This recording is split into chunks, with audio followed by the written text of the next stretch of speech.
Welcome to the Real Estate Real Life podcast. I'm Nick Stoggenberg, and I have with me my wife, Dr. Elaine Stoggenberg. Hello, everyone.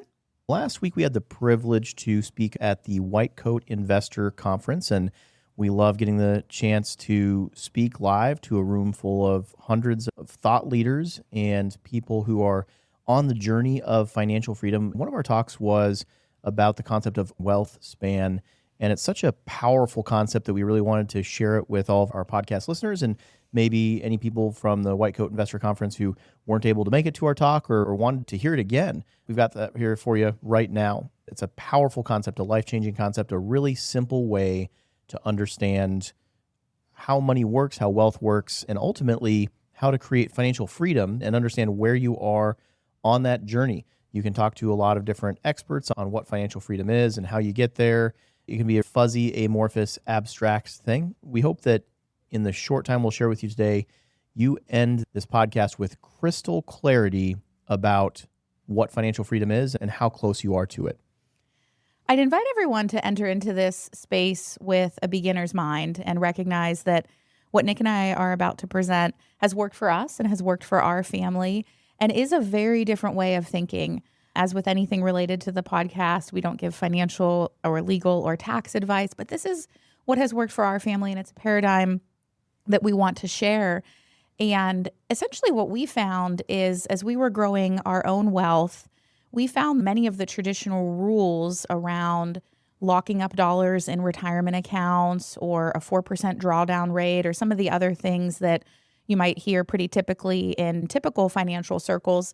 We had some sense of how they worked for others, very constricting when we were thinking about our own lives, right? We were chasing financial freedom even in our late 20s, even just something as simple as locking up dollars in a tax-advantaged account where there's a 55 or 59 or whatever age lockup period felt so constricting to us. I remember saying to Nick in those early years, this feels like anti-freedom. The money that I have in my bank account, I can do whatever I want with. Whereas once I transition these dollars into these tax advantaged accounts, I lose a lot of the freedom. And that's not what we're going to focus on here. I'm giving that as one example. In the years as we created Black Swan Real Estate, Nick and I have done hundreds of investor calls. We've honed in on this concept of wealth span. And again, I invite you into a beginner's mind. Appreciate how this is different. See how this could work in your life. See what gems you can glean, how you can merge this into some other paradigms and some other knowledge that you have. There's no one right way for everyone in the world to do money, right? That's the beautiful thing about money is that we can all have a different relationship with it. We all have different goals, different dreams, different risk tolerance, different ways of relating to money. And we want to offer to you what we believe through our own lived experience and from teaching hundreds of investors is a really simple, empowering way to think about financial freedom that I can speak for my own self, for my own life, my own experience with money over my life. It has given me this sense of relief that I don't need to make things super complicated. I don't need to make things super sophisticated. I think you will be surprised at the simplicity of the concept that we're going to present here with wealth span. I hope you get some enjoyment out of it. I hope you think of a way that you can apply it to your situation, or you're at least intrigued by it. So first of all, let's just talk about what is wealth. It's incredible that we've had the privilege to coach a tremendous number of people in the journey towards financial freedom. This is often a difficult thing for most people to define. How do you measure wealth? What is the unit of measure of wealth? A lot of people would say, of course, it's dollars. And yet we know plenty of people who are very wealthy people. And you probably have some of these people in your own life who you think of as very wealthy people, and yet they may not have so many dollars or their net worth may not be so high. We believe that wealth is measured in time. Wealth is measured in time. And you can think about this from concepts like lifespan, the number of years that you live, or health span, the number of years that you might be active or independent or mentally sharp. We believe in this concept that we're working on trademarking called wealth span, and that's the number of years that you can live without working. As soon as you just meditate on that concept for a moment, you realize that you don't have to think about a certain net worth target with a certain drawdown rate that accounts for inflation. Like, you can get lost in the weeds for so long until you just throw your hands up in the air and say, I don't know how to do financial freedom, or I don't know where I'm at.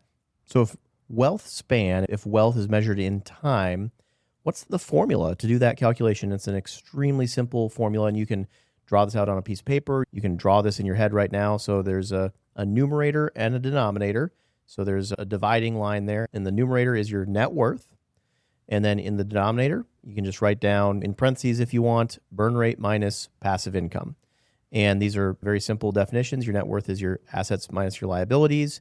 Your burn rate, that might be a new concept to you or a new phrase. It's a common concept in the technology world that I come from.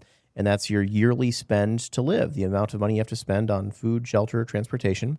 And passive income, that might be the word you've heard before, but you might have none of it. And that's your yearly fixed cash flow that you receive without working. And it's very common for people to have zero passive income. That's the most common number that we see. We've had the privilege to coach people at different stages of the financial freedom journey. A lot of people, there's emotional resistance to writing these numbers down because maybe you're afraid that the number is worse than you would like.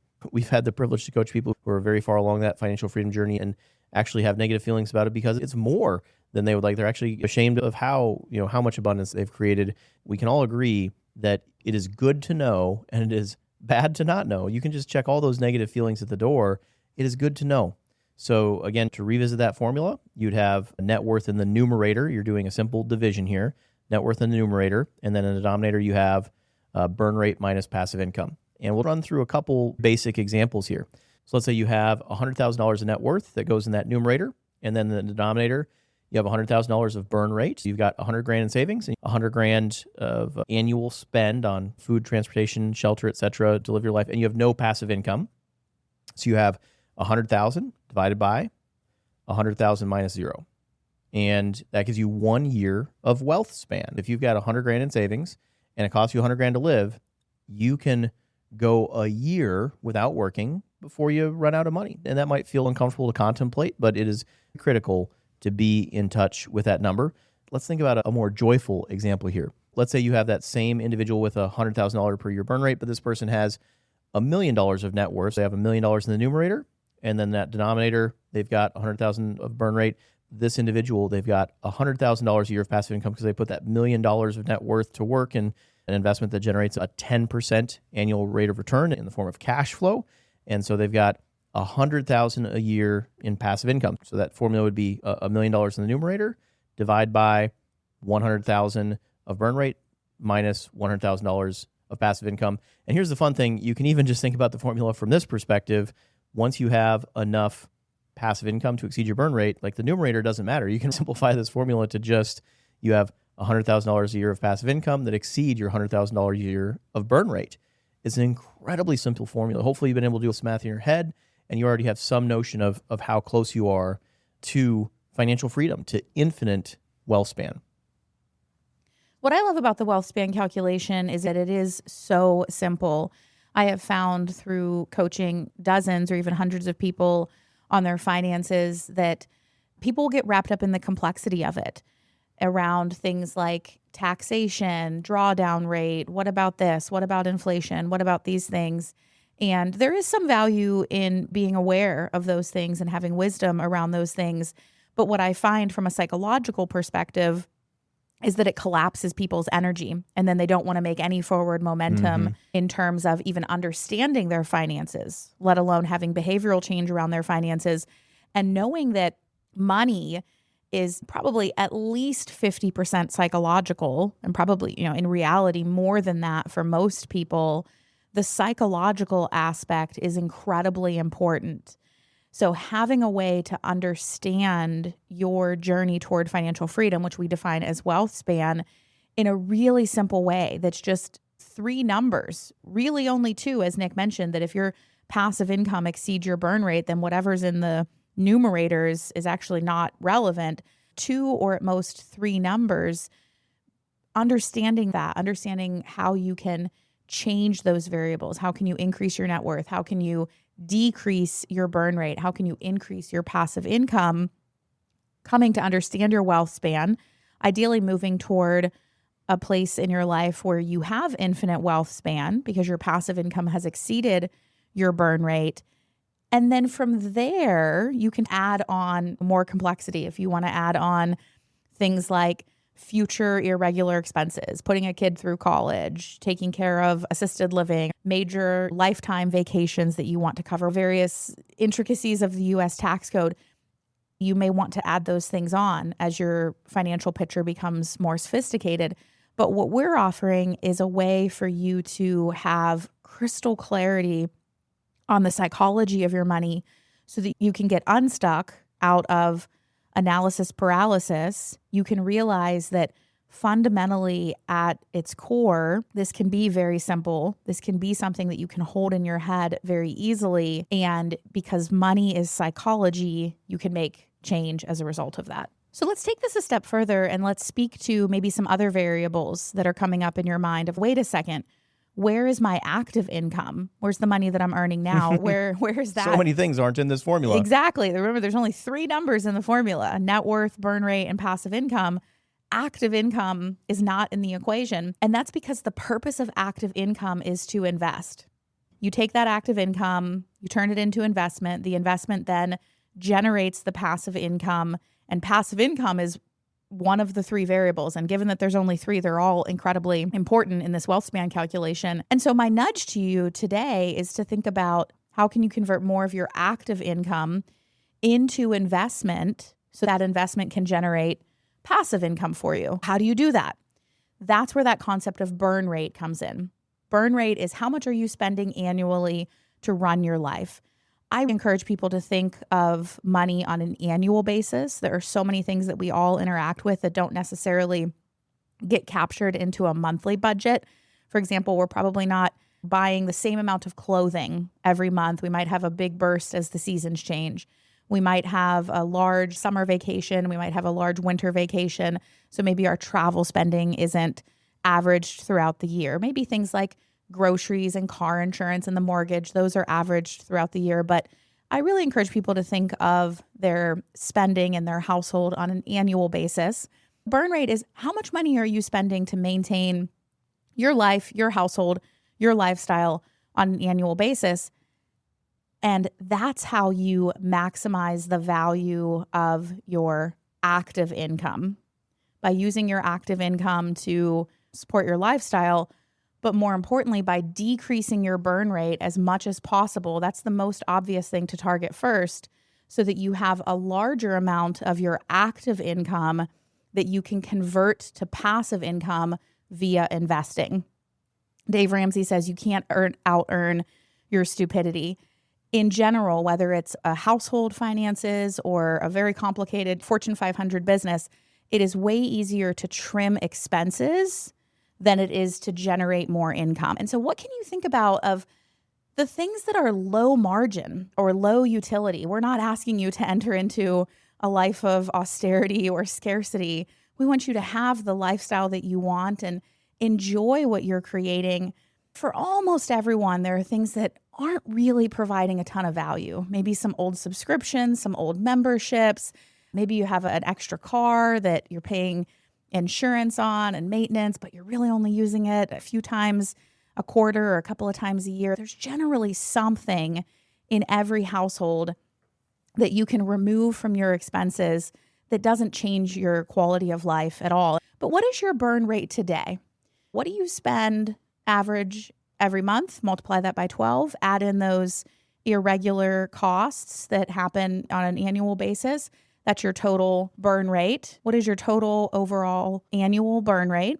And then what are some things you can do to reduce it right now? And specifically hone in on the things that are emotionally meaningless to you. Because if you get sucked into the idea of, I don't want to reduce my burn rate because I don't want to go into scarcity or I don't want to deprive myself, that's going to halt your behavior change. It's no coincidence that the psychiatrist is talking about the psychology of money while Nick goes into the technical aspects of it, right? So if you're listening and you're like, I don't want to decrease my burn rate because that gives me a feeling of scarcity or deprivation, you're not going to make change. That's why I'm specifically calling you to pick the things that don't have a meaningful impact on your life. And then as you reduce your burn rate, that allows you more of your active income to invest, to convert that active income into passive income. And then what you notice is that in this very simple 3 variable equation, net worth in the numerator, burn rate minus passive income in the denominator, Passive income is the most important variable of the three. You can't cut your burn rate to zero. You need a place to live. You need a source of food. You need a source of transportation. You need some clothing. I want you to be having an amazing life and doing some cool experiences and travel and gifts. So you can't cut your burn rate to zero. Cutting your burn rate too much isn't any fun. And you're going to have massive resistance to it because you want to be creating a big, amazing life. So then passive income becomes the most important part. And it is our belief that you must have passive income to be financially free. So then the next logical thing that we need to do is ask yourself, how much passive income do you have today? Even if that number is zero, great. Now when you can take action from that, it doesn't matter. But what matters is that you know it. How much passive income do you have today? I like to think of things on an annual basis. And then what's something you can do right now to increase your passive income? How can you convert more of your active income into passive income? How can you make an investment choice, tweak your investments, find something that has a higher yield? There's all sorts of ways that you can do it. But what's one thing you can do that feels simple and tangible that you can take action on to increase your passive income? And then finally, we'll comment on net worth. Net worth is the numerator in our wealth span calculation. And yet at the same time, it is somewhat of an optional variable, because if in your denominator, burn rate minus passive income, if passive income is larger than burn rate, then what's in the numerator doesn't matter at all because you'll get to infinite wealth span. So it's the least important variable. At best, it buys you a few years. If someone has $1 million, they're earning a 0% return on it. It's just sitting in the bank. Take out inflation and every other variable, tax, everything. Let's make it as simple as possible. They have $1 million in the bank. They're earning a 0% return on it. They're spending $100,000 per year. They have 10 years. Unless they're at the end of their lifespan or they know they have a terminal illness, they probably want more than 10 years of financial freedom. Simply amassing a treasure chest of net worth, it's useful because it can buy you a few years, but it doesn't buy you that infinite wealth span that we're all looking for. To get to infinite wealth span, your passive income must exceed your burn rate. And you've heard us say that, several different times just in the episode here, because that's the number one lesson we want you to leave with. When you end this podcast and you're stepping out of your car or taking the leash off the dog or whatever it is that you're doing right now, and you're thinking, what did I learn today? We want you to learn that when your passive income exceeds your burn rate, you have reached infinite wealth span. So just to recap that formula, you've got net worth in the numerator, and then in the denominator, you've got burn rate minus passive income. Ask yourself, how many years of wealth span do you have? And how do you feel about that? This is something you should be able to mostly think of off the top of your head. It's worth sitting down with a pen and paper to put together a relatively precise calculation, but this should be something that off the top of your head, you can probably come up with something that's accurate within 20% or something like that. What's your number and how do you feel about that? Is it 1? Is it 0? Is it 20? Is it infinite? If you are in a place where you have infinite wealth span, just rejoice in that. There's so much power in that clarity. We know so many people that are slaves to financial freedom. They have enough and they don't know when to stop to enjoy the incredible abundance that they've created for themselves, their family, their employees, their patients, whoever it is that they serve. And once you get to infinite wealth span, that doesn't mean you have to quit your day job. Maybe you love your day job, but you walk differently. You revel in the privilege that you get to do meaningful work. The whole purpose of our life is a search for meaningful work to serve our fellow human in a way that changes things. When you reach financial freedom, you're able to do that in such a powerful, such a free way. And so let's say you're not yet at infinite wealth span, which is probably the vast majority of people listening to this podcast right now. No problem, but you might be closer than you think. Let's run through some simple numbers to do an illustration of how quickly you could potentially get to infinite wealth span. So let's say after tax, you're earning $200,000 a year and you have $100,000 a year in burn. Let's say you put $100,000 per year into our Secure Freedom Fund. Just as an example, that's where we pay the 10% fixed rate of return. In year one, you'd have $110,000, right? Because you get the $100,000 you save plus the 10% interest. 2 years from now, you'd have $233,000. And 7 years from now, you'd get $1.063 million in total savings. A lot of people struggle sometimes with how powerful compounding is. If you have a 10% fixed rate of return and you're putting away $100,000 a year, it doesn't take 10 years to get to $1 million. It takes less than 7 years. So now 7 years from now, you have $1 million in net worth and you're getting a 10% fixed rate of return in monthly cash flow from the Secure Freedom Fund. And that covers your burn rate of $100,000 per year.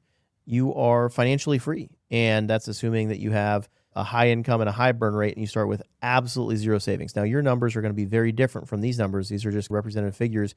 But in this case, this individual, they are only 7 years away from financial freedom. And we're not saying that this is easy, but we're saying it's incredibly simple. Early in Elaine and I's life, I was working a long, difficult schedule in enterprise IT. Elaine was in med school. We had a very low income. We slashed our burn rate to almost nothing. We were spending like $1,000 a month on total discretionary spending. We rented out rooms. We had roommates basically our entire life until we had children. Actually, even after we had children, we were ruthless with our burn rate, and we poured as much of our active income as we possibly could into generating passive income because we had clarity. We knew that if we could just hustle for a very short span of time, we would get to infinite wealth span. That simplicity, that clarity gave us the power. It was a joyful thing for us. It was a game for us. How much could we reduce our spending, reduce our burn rate, and how much could we increase our passive income?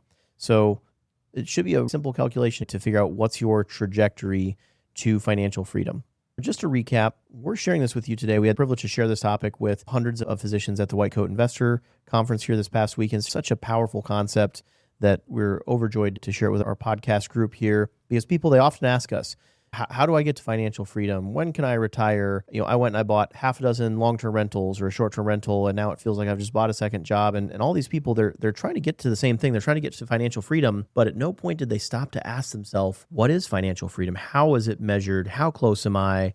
Elaine and I, we just have a very simple paradigm, a very simple concept. Know that with absolute clarity. Wealth, it's measured in time. It's this wealth span concept that we teach.